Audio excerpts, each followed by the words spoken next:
शेख हसीना राज करती थी, बुरके वाली थी वो भी, उनको क्यों हटा के फेंक दिया? बताएं ओवैसी साहब कि बांग्लादेश से क्यों उठा के फेंक दिया? अगर भारत में होगा तो उनका क्या हाल होगा? तुम फटे हो, तुम चोरी कर रहे हो, तुम गोलियां चला रहे हो, तुम हमले कर रहे हो, तुम पत्थरबाजी कर रहे हो। ये ईरान में जो आज हो रहा है किस बेसिस पे हो रहा है? वहाँ की महिलाएं बुरखा जला रही हैं, उतार के फेंक रही हैं। बुरका, ये बुरका बंद होना चाहिए, बैंड होना चाहिए। इस्लामिक कंट्री में इनके बुरका बैंड हो रही है, वहाँ तो इनकी आवाज नहीं निकलते हैं, हिंदुस्तान में क्यों निकलता है? बुरखा पहन के कहीं पे बम फोड़ देंगे तो कौन जिम्मेदार होगा? बुरखा पहन के कहीं पे मर्डर कर देंगे तो कौन जिम्मेदार होगा? बुरखा पहन के कहीं पे चोरी कर देंगे तो कौन जिम्मेदार होगा? साथ में लेके चलोगे तो बन जाए प्रधानमंत्री, कोई टेंशन नहीं है। सही करोगे जब तो प्रधानमंत्री बनोगे, अच्छा करोगे लोग। ऐसा थोड़ी है कहने से कोई आदमी प्रधानमंत्री बन जाए। शोभिया कुरैशी पाकिस्तान गई, वहाँ मार के आई, बुरखा पहन के गई। मेरे को तो लगता है पहन के जाना चाहिए था। पाकिस्तान वालों को पता तो चलता कि हमारे ही अपने लोग। फिलिस्तीन में देखिए, वहाँ की महिलाएं बिकनी पहन के, टू पीस पहन करके मिस फिलिस्तीन बन जाती है, मिस वर्ल्ड बन जाती है। जहाँ पर भी मुस्लिमों का राज हो जाता है, वहाँ हिंदू प्रताड़ित क्यों होता है? इस बात का जवाब ओवैसी दे आकर। कई ऐसी कंट्रीज है जहाँ पे बुरका बैन है। इटली में बुरका बैन है, तो आप लोग वहाँ क्यों नहीं खड़े होते हैं? वहाँ भी तो बोलिए ना। क्या उन महिलाओं की इच्छा नहीं है? हम तो चाहते ही हैं ये लोग घर में ही रहे, ना निकले, क्योंकि जब जब घर से निकलते हैं कोई पत्थरबाज बन जाता है, कोई आतंकवादी बन जाता है, कोई दंगाई बन जाता है, कोई चोर बन जाता है, कोई डाकू बन जाता है, कोई रेपिस्ट बन जाता है।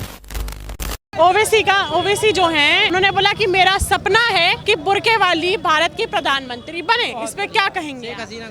वो समय आएगा जो इस तरह की भाषा बोल रहे हैं ओबीसी साहब, एक ऐसा समय आएगा जो ओबीसी साहब बुर्का पहन के खुद हिंदुस्तान से बाहर भाग जाएंगे। उनके सपना कभी साकार होने वाला नहीं है। ये 120 करोड़ सनातनियों का देश है और ये जानता है कि बुरके वाली एक ममदानी क्या बन गया न्यूयॉर्क में जाकर के मेयर, जो उसने दिल्ली दंगे के आरोपी को छुड़ाने के लिए कहा।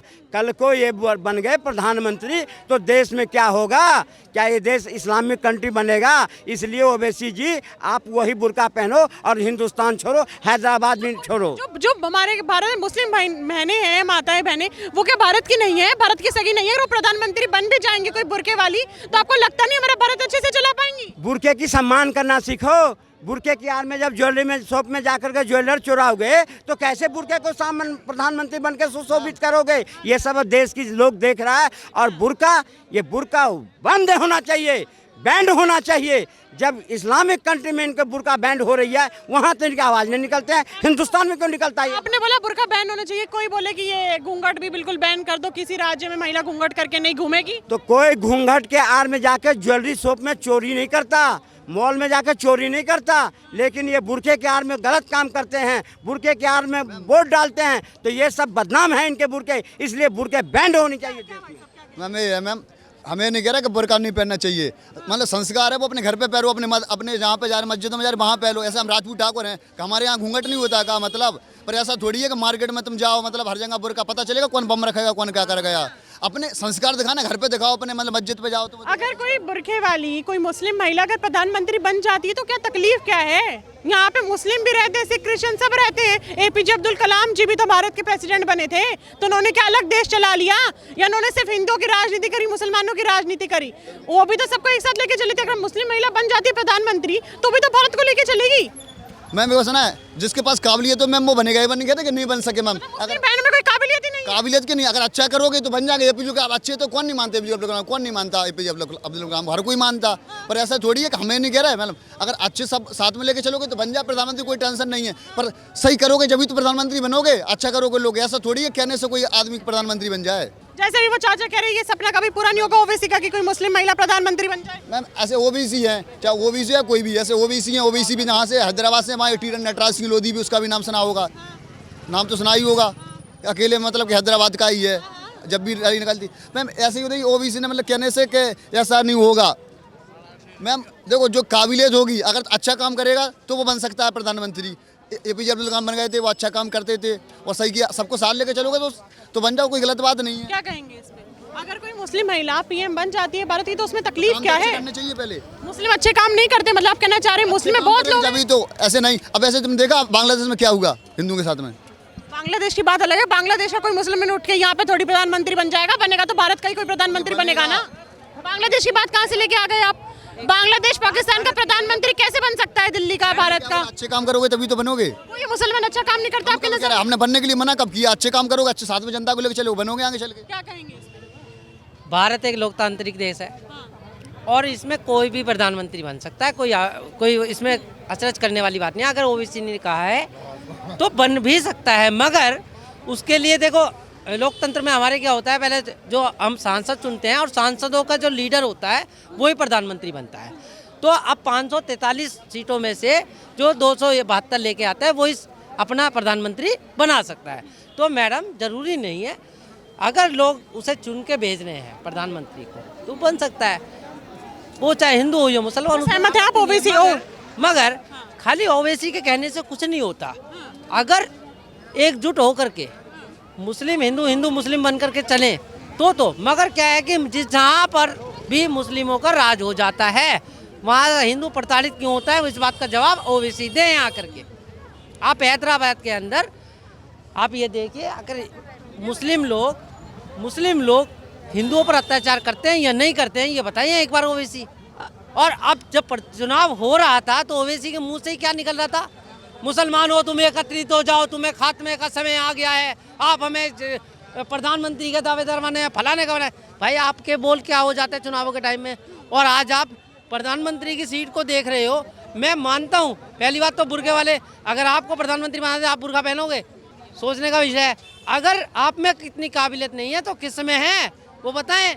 बांग्लादेश के अंदर शेख हसीना राज करती थी, बुर्के वाली थी, वो भी उनको क्यों हटा के फेंक दिया बताएं ओवैसी साहब, कि बांग्लादेश से क्यों उठा के फेंक दिया। अगर भारत में होगा तो उनका क्या हाल होगा, आप ये बताइए। दूसरी बात, मुझे एक बात बताइए कि जो हमारे प्रधानमंत्री हैं, प्रधानमंत्री मोदी, उनको आप एक्सेप्ट करते हो? नहीं करते। जो कि चयन करके आए हैं, संसद में बैठे हैं, लोकप्रिय है, पूरे भारत में नहीं विश्व में उनके नाम का डंका बजता है। अगर विश्व में इतना डंका बजता है तो बांग्लादेश में जाके क्यों नहीं एक्शन ले लेते वो? हमारी आर्मी को तो बोलते हैं कि बहुत बढ़िया आर्मी है, वो मोदी जी का अगर डंका बज रहा है, बांग्लादेश को हमने स्वाधीनता दी है, हमने आज़ादी दिलाई है, तो जाके मिलिट्री से हस्तक्षेप क्यों नहीं करा देते? एक चुप हैं, अभी तक उन्होंने कुछ बयान नहीं दिया है। लगातार विपक्ष बांग्लादेश के खिलाफ में बयान दे रहा है, कांग्रेस पार्टी तक बयान दे रही है कि हिंदुओं के साथ जो वहाँ पे अत्याचार हो रहा है उसके खिलाफ है। प्रियंका गांधी ने खुद सदन में जाके बोला है। मैडम बहुत अच्छे सवाल हैं आपके, मैं उस पर एक ही बात कहना चाहता हूँ। सन 2014 से प्रधानमंत्री मोदी जी थे और प्रधानमंत्री मोदी जी ने आते ही पाकिस्तान के ऊपर अटैक नहीं कर दिया। छोटे छोटे आतंकवादी घटना होती रही, एक उन्होंने डिप्लोमेसी के जरिए इसको सोल्व करने की कोशिश करी, नहीं सुधरा। उन्होंने उनको चेताया कि प्रधानमंत्री जी ने चेताया कि पाकिस्तान अब सुधर जाओ, आतंकवाद बिल्कुल भी झेला नहीं जाएगा, नहीं माने। उन्होंने पहलगाम का हमला करा, जवाबी कार्रवाई करी। उन्होंने पुलवामा अटैक किया, उस टाइम पे चेताया, उस टाइम पे मुकाबला दिया। और आज मैं ये कह रहा हूँ, भारत इतना अपना सशक्त है कि इस प्रकार की कोई भी घृणित जो कार्रवाई है वो अगर इस तरीके से की जाएगी पाकिस्तान द्वारा तो उसका मुंहतोड़ जवाब दिया जाएगा। पाकिस्तान ही नहीं, बांग्लादेश को भी चेताया जा रहा है डिप्लोमेसी के द्वारा। कहाँ चेताया जा रहा है? एक भी स्टेप मुझे बता देते अगर केंद्र सरकार ने बांग्लादेश के विरोध में रहा तो। बिजली दे रही है, चावल दे रही है, वो आटे की मांग कर रहा है, ये आटा भी दे देंगे। इनका तो बस वही आपकी बात ठीक है मैडम, मेरी बात सुनिए। एक तरीके से कहीं ना कहीं प्रधानमंत्री मोदी कहीं ना कहीं इस पे एक्शन जरूर लेंगे। इंटरनली चाहे बात कर रहे हो, अभी उन्होंने कहा 3 महीने के अंदर वहाँ पे पहले चुनाव होगा, वहाँ सरकार बनेगी, उसके बाद उस पर कार्रवाई देखिए। 3 महीने तक और हिंदू मर जाए, 4-5 हिंदू तो मर गए, 3 महीने तक 15 हो जाएंगे। जब तक वहाँ सरकार ही नहीं है तो वहाँ पे कौन उसका कार्रवाई देगा, आप ये बताइए। कार्रवाई की बात नहीं है, सवाल यही तो विपक्ष उठा रहा है कि हमारे भारत ने बांग्लादेश को स्वाधीनता दी, हमारे कितने जो स्वतंत्र सेनानी है वो शहीद हो गए, हमारे आर्मी के लोग कितने शहीद हो गए। तो अगर इतना पावरफुल कंट्री हमारा है तो ये हस्तक्षेप मिलिट्री द्वारा क्यों नहीं कर रहे हैं? चलिए आप हस्तक्षेप कर भी नहीं रहे हैं तो आप लोग जरा कुछ बोलिए तो। प्रधानमंत्री इतने बड़े पद पे बैठे हैं तो कुछ तो मुँह से उनके निकले। अरे इनको हिंदू मुस्लिम पे बस लड़ाना है, इनको इन्फ्लेशन ये सब कुछ देखना नहीं है, बस लड़ाना है इनको। बस नाम का हिंदू मुस्लिम करो, वोट लो, बस यही है। क्या बोल रहा है? मैं हिंदू मुसलमान बोला हूँ क्या? अरे मेरे को पता लगा है? हिंदू मुसलमान की बात नहीं हो रही है। किसने बोला? अरे किसने बोला? हाँ तो जा फिर अपना काम कर। बीजेपी की बात कर रहा हूँ। मोदी जी चुप क्यों बैठे, अभी तक कुछ बोल क्यों नहीं रहे हैं? मैं ये कहना चाह रहा हूँ मोदी जी चुप नहीं बैठे हैं, इसका जवाब समय पे आने पे दिया जाएगा मैडम, जरूर दिया जाएगा। आप थोड़ा सा समय जिस वहाँ पे चुनाव होने दीजिए, सरकार को बैठने दीजिए, डिप्लोमेसी के द्वारा इसका कहीं ना कोई सोल्यूशन दिया जाएगा। अभी एक मुद्दा काफी ज्यादा उठ रहा है, उत्तर प्रदेश, बिहार और झारखंड। बुरके का सुना होगा आपने, बुरके, घूंघट या फिर हेलमेट, यानी कुल मिला के चेहरा का ढका हुआ है। और अगर आप ज्वेलरी शॉप पे कुछ भी सोने की खरीदारी, किसी भी तरह की ज्वेलरी खरीदने जा रहे हैं तो चेहरा दिखाना पड़ेगा, ताकि पता लगे किसी गलत मंशा से तो नहीं आ रहा है कोई इंसान कुछ चोरी करके ले जाए। और ये जो ऑर्डर है ये ज्वेलरी फेडरेशन, ज्वेलरी एसोसिएशन ने ही निकाला है। इसमें अभी कुछ दिन पहले मैंने सोशल मीडिया पे एक वीडियो देखी थी, आई गेस राजस्थान साइड का कहीं वो वीडियो था। उस वीडियो में एक लड़का, उसने बुर्का पहन रखा था पूरा और उसकी सिर्फ आंखें दिख रही थी। वो एक ज्वेलरी शॉप से बाहर निकलता है और उसे भागते हुए 3-4 लड़के देख लेते हैं। वो उन्हें जब पकड़ते हैं, वो वीडियो बनाते हैं बाकायदा, और उस वीडियो में जब उसका बुर्का उतरवाते हैं, उसकी माँ भी उस लड़के के साथ होती है और वो कहती है कि नहीं नहीं ये तो ऐसे ही, मेरे को नहीं पता ये कहाँ से आया है ये वो, लेकिन इसने बुर्का पहन रखा है, गलत है ये वो है। लेकिन दोनों के दोनों शामिल होते हैं और बाद में जब बुर्का उतरवाया जाता है तो यही पता चलता है कि वो ज्वेलरी शॉप से चोरी करके बाहर निकल रहा था। यहाँ पे एक मुस्लिम थे, उन्होंने बोला कि ठीक है, मैं तो जितनी मेरी मुस्लिम बहनें हैं, मुस्लिम माताएं हैं, मैं उनको ये कहना चाहूँगा कि ऑनलाइन खरीद लो, नौकर बन के तुम्हारे घर पे डिलीवरी करने आएगा, बंद करो, मत करो ज्वेलरी शॉप पे जाना। एक तो ये बोल रहा है ठीक है हमारे पति चले जाएंगे लेने, मत जाओ, हम नहीं जाएंगे। हम तो चाहते ही हैं ये लोग घर में ही रहे, ना निकले, क्योंकि जब जब घर से निकलते हैं कोई पत्थरबाज बन जाता है, कोई आतंकवादी बन जाता है, कोई दंगाई बन जाता है, कोई चोर बन जाता है, कोई डाकू बन जाता है, कोई रेपिस्ट बन जाता है। यही लोग करते हैं और कोई नहीं करता मैडम। जो हिंदू करते हैं उनके लिए हम विरोध करते हैं, लेकिन ये लोग कभी अपने ही लोगों का विरोध करते हैं। तो आपने देखा अतीक अहमद का विरोध करते हुए, मुख्तार अंसारी का विरोध करते हुए, नहीं करेंगे ये लोग। शराब की दुकान पे लिखा रहता है 18 साल से कम के व्यक्ति को शराब नहीं दी जाएगी। मानते हैं या नहीं मानते भारत की सरकार, भारत के जो व्यक्ति है मानते हैं ना?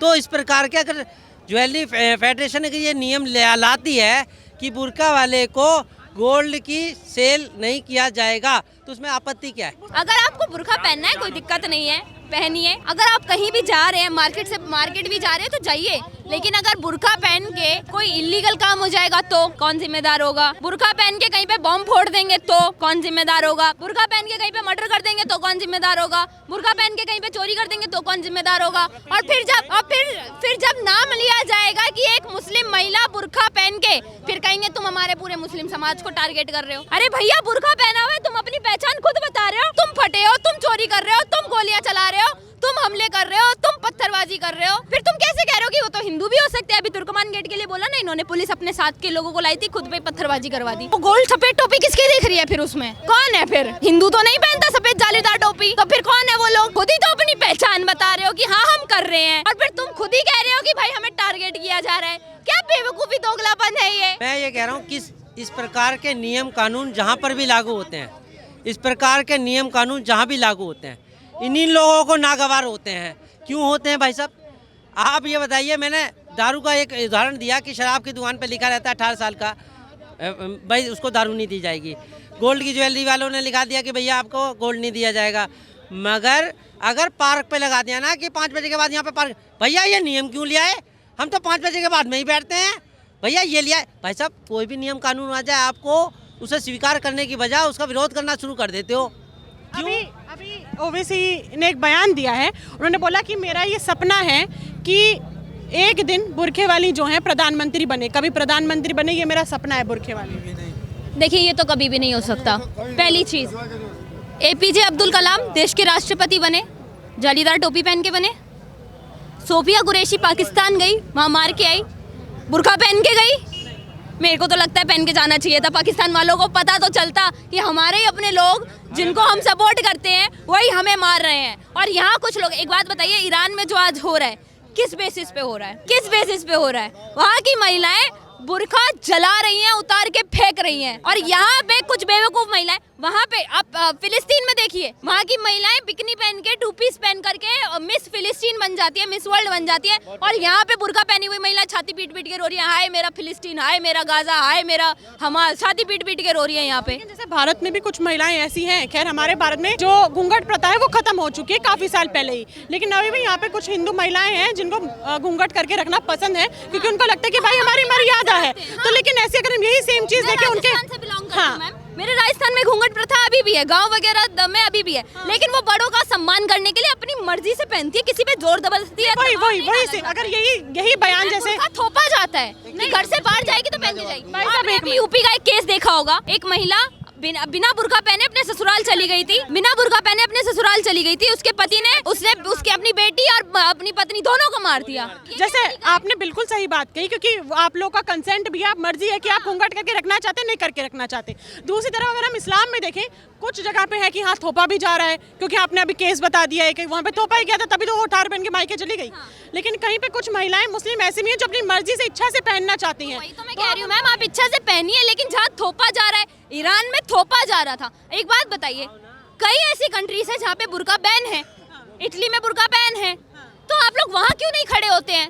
वहाँ भी तो बोलिए ना, क्या उन महिलाओं की इच्छा नहीं है? बुर्का बैन करने का मतलब ये नहीं है कि तुम बिल्कुल ही नहीं पहनोगे। अब हम लोग कहते हैं हाँ नहीं जाओगे आप कहीं पे भी, अब तुम कहीं पे भी बुर्का पहन के जाओगे, चोरी करोगे, मारोगे, फट जाओगे। बुर्का पर इनने जो सुने ये हिजाब मान लीजिए कुछ भी बोली है, इनने कहे हैं कि जबरदस्ती है, नहीं जबरदस्ती कुछ नहीं है, हमें भी कोई जबरदस्ती नहीं है, जबरदस्ती कुछ नहीं है। ये अभी शॉर्ट पहन रखा है, इन्हें जैकेट पहन रखा है, ये अभी ठंडियों में निकाल के चल ले, इसे पे कोई जबरदस्ती नहीं है, और ये अपने ठंडा की बचाने के लिए चल रहा है, तो ये इसके लिए अपना फायदा है। जैकेट से उनकी छाती ढकी हुई है, चेहरा थोड़ी ढका है। बात सुन लो, पहले बात तो सुन लो।